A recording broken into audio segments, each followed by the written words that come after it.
Assalamualaikum warahmatullahi wabarakatuh. Waalaikumsalam warahmatullahi wabarakatuh. Sehat ya? Alhamdulillah. Masuk semua?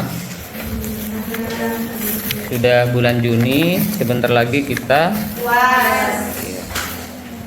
sudah minggu pertama di bulan Juni. Kurang lebih kita tinggal 2 kali pertemuan lagi ya. Baik, pada pagi hari ini yang siap minggu kemarin kita tidak bisa bertemu. Awalnya saya tukar, tapi tetap tidak nutut waktunya. Iya. Jadi mohon maaf. Baik, yang siap presentasi pada pagi hari ini ada berapa kelompok yang siap presentasi? 1 atau 2? 2, Pak. 2. Baik, monggo langsung dipersiapkan. Nanti tugas-tugas yang tidak bisa dikirimkan ke email saya dikumpulkan ya, Mbak Halimatus Sa'diyah. Alamin, assalatu wassalamu ala asyrafil anbiya'i wal mursalin sayyidina Muhammadin wa ala alihi wa sahbihi ajma'in, amma ba'du. Yang ketiga, kemasan, kemajuan pesan tokoh seperti Al-Farabi, Ibnu Sina, dan Ibnu Rushdi. Yang keempat, penyempurnaan, muncul kritik dan tesis baru, yaitu ilmunisasi dan hikmah. Nah, setelah kan awal mulai tadi itu dari perdebatan kecil saja, lalu berkembang ke masa pertumbuhan. Nah, pada masa ini itu yaitu pada dinasti Abbasiyah, Islam itu sudah mulai luas dan berkuat. Dan khalifah pada masa dinasti Abbasiyah ini memerintahkan untuk menerjemahkan buku-buku ilmu pengetahuan dari bangsa lain, terutama dari bangsa Yunani. Nah, dari sinilah umat Islam itu mulai mengenal terhadap logika, matematika, serta cara berpikir yang sistematis dari bangsa lain. Jadi pada masa ini muncullah tokoh filsafat yaitu seperti Al-Kindi. Al-Kindi ini merupakan filsuf besar pertama kali di dunia Islam. Lalu berlanjut kepada masa kejayaan, yaitu masa keemasan. Pada masa ini itu ilmuwan muslim tidak hanya menerjemahkan buku dari bangsa lain, tetapi juga mulai memiliki pemikiran-pemikiran baru. Jadi muncul tokoh-tokoh hebat seperti Al-Farabi, Ibnu Sina, serta Ibnu Rushdi. Mereka ini menulis buku tentang Tuhan, alam semesta, kedokteran, negara, dan logika. Dan pemikiran mereka ini mulai berkembang sampai kepada Eropa, juga menjadi dasar ilmu pengetahuan dunia saat ini.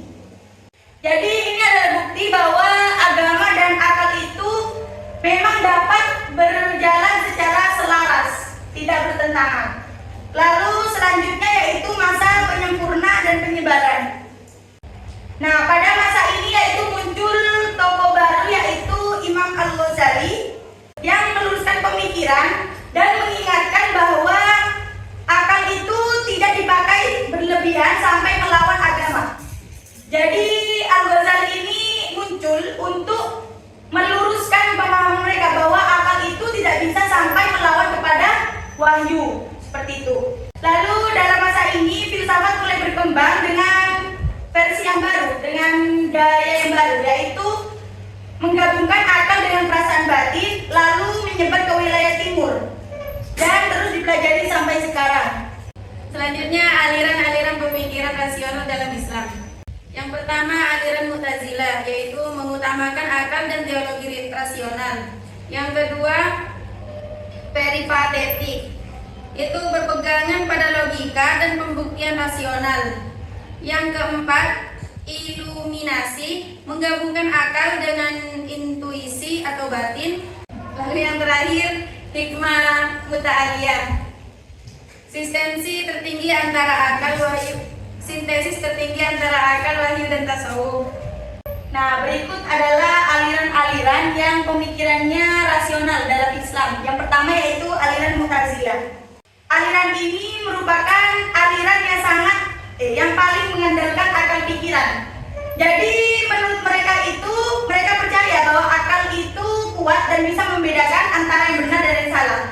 Lalu jika ada ayat Al-Quran yang tidak sesuai dengan akal mereka atau tidak masuk akal, itu yang salah atau yang perlu diperbaiki itu akal pikirannya, bukan ayat Al-Qurannya. Paham, Mbak? Jadi kalau ada sesuatu yang bermasuk akal itu yang dibenarkan atau ditafsirkan ulang itu pemikiran mereka, logika, bukan ayat Al-Qurannya tadi yang salah, seperti itu. Lalu yang kedua ada aliran peripatetik atau masyaiyah. Aliran ini itu belajar dari cara berpikir filsuf Yunani, yaitu seperti Aristoteles. Jadi mereka itu beranggapan bahwa segala sesuatu itu harus ada bukti dan alasannya, seperti itu. Mereka berpendapat kalau agama dan filsafat itu sama saja, sama-sama mengajarkan terhadap kebenaran. Hanya bedanya itu terdapat pada cara penyampaiannya saja. Kalau Al-Quran itu kalau agama itu pakai bahasa yang menggunakan perumpamaan agar semua orang itu paham. Sedangkan filsafat itu memakai bahasa logika. Jadi dapat disimpulkan bahwa agama dan filsafat itu seperti saudara kembar. Mereka itu sama-sama mencari kebenaran yang sama, seperti itu. Selanjutnya ada aliran iluminasi. Mereka berpendapat bahwa kalau hanya menggunakan akal saja itu kaku dan sangat terbatas. Jadi butuh cahaya atau petunjuk langsung dari Allah yang masuk ke dalam hati kita. Jadi dalam aliran ini itu menggabungkan antara akal atau berpikir dengan hati dan merasakan, seperti itu. Aliran ini itu dipelopori oleh Suhrawardi. Pokok ajaran dalam aliran ini mengatakan bahwa segala sesuatu di dunia ini hakikatnya adalah cahaya.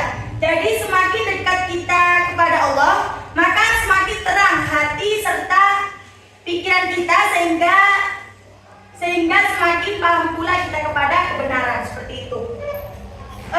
Jadi ajaran ini itu selain berpikir juga butuh terhadap penyinaran hati dari Tuhan agar paham hakikatnya sebenarnya, seperti itu.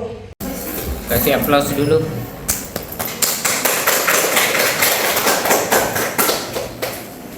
Baik, saya tambahkan sedikit dari dua presentasi yang sudah dipresentasikan.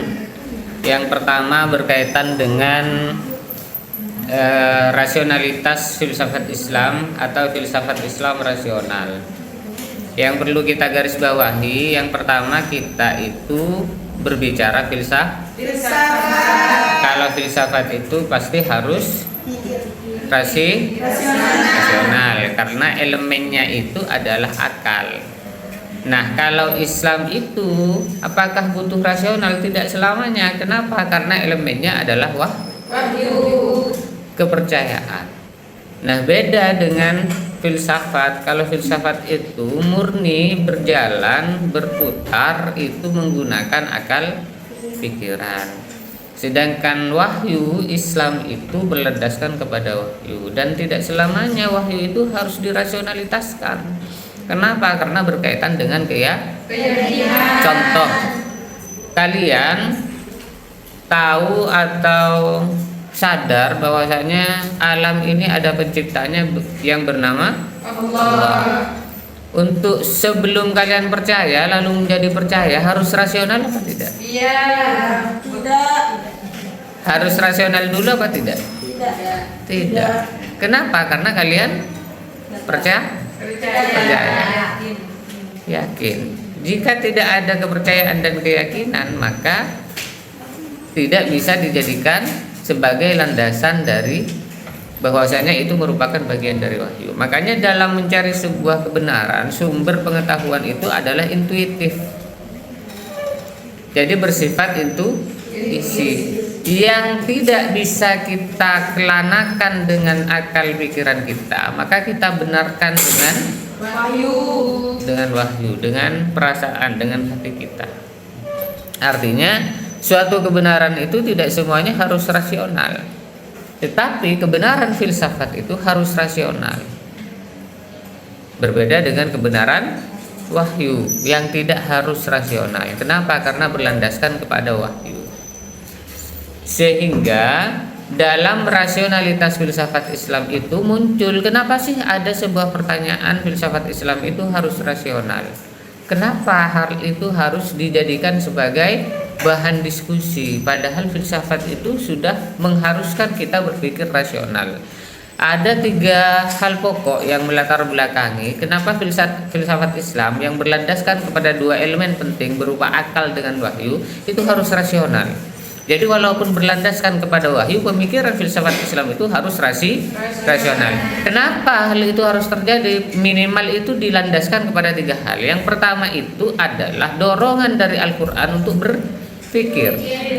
Afala yatafakkarun, afala yaqilun, afala yatadabbarun dan lain sebagainya. Itu merupakan suatu bentuk proses di mana Al-Quran itu mendukung kita, umat yang berpikir ini, itu disuruh berpikir untuk mencari suatu kebenaran atau kebijaksanaan.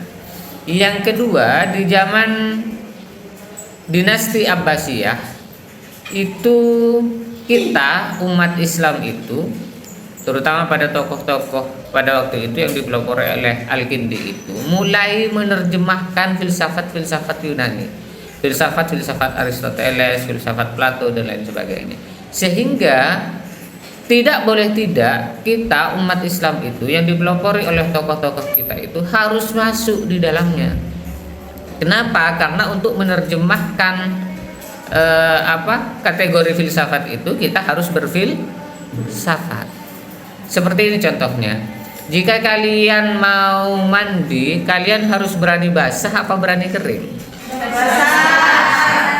Sama dengan itu, jika kita mau menerjemahkan atau memperdalam filsafat, maka kita harus masuk menjadi bagian dari filsafat. Pemikiran kita filsafat, kehidupan sehari-hari kita filsafat. Kita nggak usah jauh-jauh Mbak, contohnya misalnya kalian mempunyai sebuah planning, saya besok hari Ahad mau pakai apa ya kuliah. Itu adalah daily activity yang berhubungan dengan pemikiran filsafat. Pasti akan berpikir besok saya pakai baju warna ini, yang model ini. Siapa yang nyuruh itu? Siapa yang nyuruh itu adalah akal untuk berpikir. Nah, itu contoh kecil dari kita itu tidak bisa lepas dari filsafat. Yang ketiga itu adalah di samping ada dorongan dari Al-Quran, terus ada pada zaman dinasti Abbasiyah itu kita umat Islam itu menerjemahkan beberapa pemikiran-pemikiran filsafat kepada pemikiran-pemikiran Islam, lalu muncullah menjadi ada filsafat Islam. Yang ketiga itu filsafat itu untuk membedakan dengan disiplin ilmu yang lain memang harus rasional. Makanya dalam filsafat itu ada logika, ada estetika, ada ontologi. Pertanyaan yang harus muncul dalam pemikiran filsafat itu, contoh misalnya menanyakan diri saya ini siapa. Nah, itu adalah pertanyaan ontologi. Pertanyaan ontologi dari sebuah pemikiran filsafat. Awal dari kita belajar tentang berpikir filsafat. Lalu kenapa presenter yang kedua itu menjelaskan tentang kritik? Nah, kritik ini penting dalam disiplin ilmu pengetahuan. Tapi kita harus membagi. Dalam beberapa jenis ilmu pengetahuan itu bisa masuk dalam kategori filsafat, bisa masuk dalam kategori sains. Kalau filsafat itu harus dibuktikan menggunakan akal, kalau sains itu harus dibuktikan menggunakan eksperimen. Makanya penelitian atau yang berhubungan dengan sains itu hasilnya pasti. Kenapa? Karena eksperimen diuji dulu. Tapi kalau filsafat itu menggunakan akal, yang mana hasilnya itu berhubungan dengan pikiran, dengan hasil pikiran seseorang, dengan logika seseorang. Sehingga kritik yang muncul kepada filsafat itu rata-rata dari pemikiran-pemikiran orang yang bersifat sains atau condong kepada sains. Contoh kecilnya seperti ini. Perbedaan antara hasil pemikiran filsafat dengan hasil pemikiran sains. Contoh misalnya, kalian mau pergi ke Surabaya. Kalian tidak tahu Surabaya toh? Misalnya contoh, kalian tidak tahu Surabaya, tidak tahu jalan sampai Surabaya. Kalau kalian mau ke Surabaya, kira-kira pakai apa? Kalian mau ke Surabaya itu pakai apa kira-kira? Kendaraan. Kendaraan apa contohnya? Mobil. Nah, antara mobil dengan ketidaktahuan kalian terhadap jalan menuju Surabaya itu ada dua pemikiran yang berbeda. Kalian memilih mobil itu merupakan pemikiran filsafat karena kalian itu lebih fokus kepada kendaraan agar sampai kepada tujuan. Kendaraan itu juga masih dipertanyakan. Saya ini kendaraan pakai mobil, apa pakai motor, apa pakai kereta api, apa pakai pesawat. Nah itu filsafat. Lalu kalau pakai mobil, saya ini berdua, bertiga, apa bertujuh. Jadi harus memilih mobil yang sesuai dengan penumpangnya. Lalu pakai mobil itu lebih murah apa lebih mahal daripada pakai kereta. Nah itu pemikiran filsafat. Tetapi kalau pemikiran sains, kalian mau ke Surabaya itu tidak tahu terhadap jalan untuk menuju Surabaya, tinggal membuka Google Maps, selesai. Itu sains. Jadi pemikiran sains dengan filsafat itu bedanya adalah pemikiran sains itu hasilnya instan. Salah satu contohnya itu adalah pemikiran matematika misalnya. 1 + 1 sama dengan 2.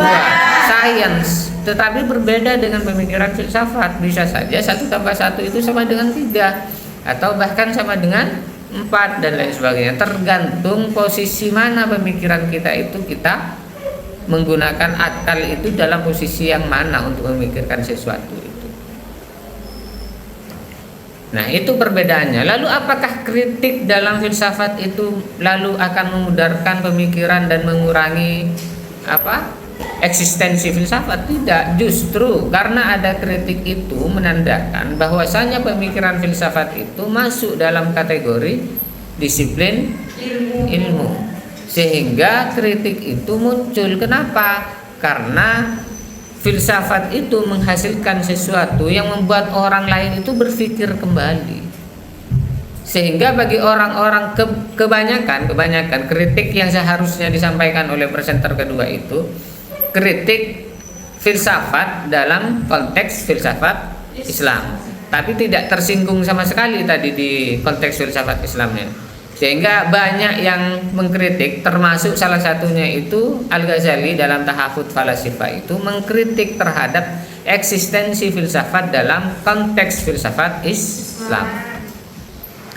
Artinya seperti ini, Al-Ghazali itu pernah mengkritik sesuatu yang sudah pasti dan merupakan sebuah keyakinan, itu tidak perlu dipikirkan kembali menurut Imam Ghazali. Contoh seperti Tuhan, eksistensi Tuhan itu tidak perlu dipikirkan kembali. Sesuatu yang ada dan wajib kita imani keadaannya itu kita hanya cukup yakin dan iman menurut Imam Ghazali. Tapi berbeda dengan Ibnu Rushd. Ibnu Rushd itu menyelaraskan antara pemikiran akal dengan wahyu, sehingga sesuatu yang ada dalam bentuk apapun, bahkan tidak terlihat oleh mata dan tidak dirasakan oleh indrawi, boleh dipikirkan menggunakan filsafat. Sehingga antara filsafat Islam, antara filsafat dengan Islam, antara filsafat dengan wahyu, antara akal dengan wahyu itu tidak ada pertentangan sama sekali jika kita menggunakan dalam sesuai dengan porsi dan jalurnya masing-masing. Artinya apa? Artinya wahyu itu jangan diinterpretasi sendiri. Contoh, saya punya teman dulu di Jogja itu, dia masuk jurusan filsafat di UIN Sunan Kalijogo, di Suka. Dia mengatakan bahwasanya akimis sholata lidzikri. Jadi Tuhan itu Tuhan itu mendirikan sholat itu untuk mengingat. Ya. Jadi kalau hanya untuk mengingat, tidak usah repot-repot mendirikan sholat. Begitu interpretasinya. Padahal itu adalah interpretasi yang keliru dan itu bukan pemikiran filsafat. Kenapa? Karena tidak menghasilkan suatu kebenaran yang dibenarkan oleh wahyu dan akal. Makanya orang yang berpikir, sedalam-dalamnya orang yang berpikir tapi masih bertentangan dengan akal pikirannya, itu bukan berpikir filsafat, tapi berpikir ngawur, berpikir seadanya. Oleh karenanya berpikir filsafat itu pasti hasilnya itu tidak akan bertentangan dengan akal pikiran sendiri, apalagi dengan wahyu yang merupakan kebenaran mutlak yang tidak bisa diganggu gugat. Nah, akhirnya dalam wahyu yang merupakan elemen yang tidak bisa dipisahkan dalam filsafat Islam itu, yang merupakan pemberian dari Tuhan itu, akhirnya menjadi elemen lain berupa tafsir. Nah, tafsir inilah yang melalui proses dari berpikir. Nah, itulah masuk dalam kategori filsafat. Makanya dalam belajar filsafat itu, Mbak, jangan setengah-setengah. Artinya kalian itu berpikirnya itu jangan setengah-setengah, jangan mandek-mandek.